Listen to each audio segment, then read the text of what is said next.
Continuing with the series on my first engine, Isabel, I describe her a bit more and run her on compressed air.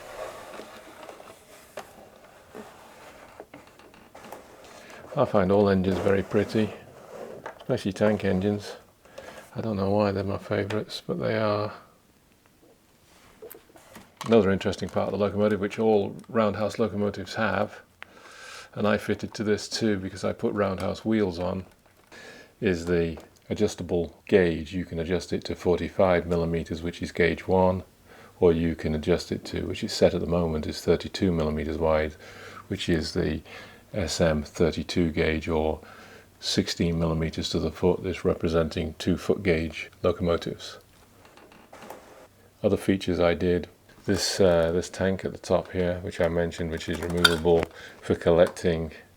It's just a plain piece of copper bent up into a tank to collect all the condensates and oil that come from the exhaust pipe and cylinders there, just to make the track a little cleaner. And all it does is, there it goes, there's a press fit in there, easily removable. With this being roundhouse engineering parts, it all looks a little bit clumsy, so I made them narrower, filed them down. I also put hexagonal headed set screws for the various pins in the valve gear. I put a drop link on. This is a roundhouse edition, a drop link. I didn't bother replacing the cheese head screws here. And I also did the fly cranks here, made them into fly cranks, as you can see. You can see the expansion link operating there.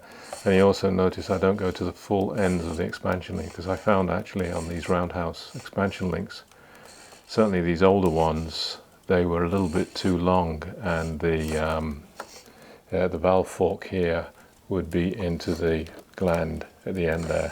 Put a little block of wood underneath there, another one under the rear. Now she's ready to be pretend steamed on compressed air. I'll just take the safety valve off, which I'm going to feed the compressed air in by.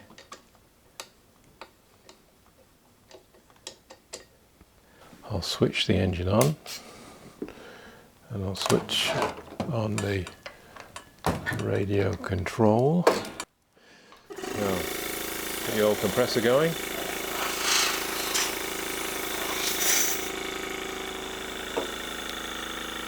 Put it into full forward gear. Sound the whistle. Nice and loud whistle, isn't it? Reverse gear.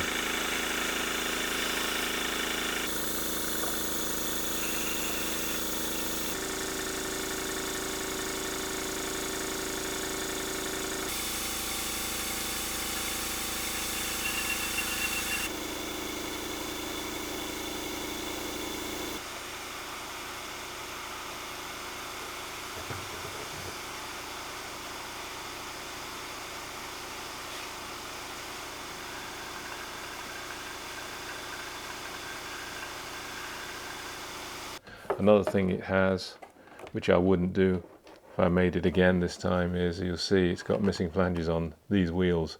In terms of my curves, this is to get around sharper curves. With my curves, I don't really need to do that. I could leave flanges on this wheel. In the next episode, part 3, I get her into steam and run her around the track. Thanks for watching. Please subscribe and check out the other videos on my channel about steam engines.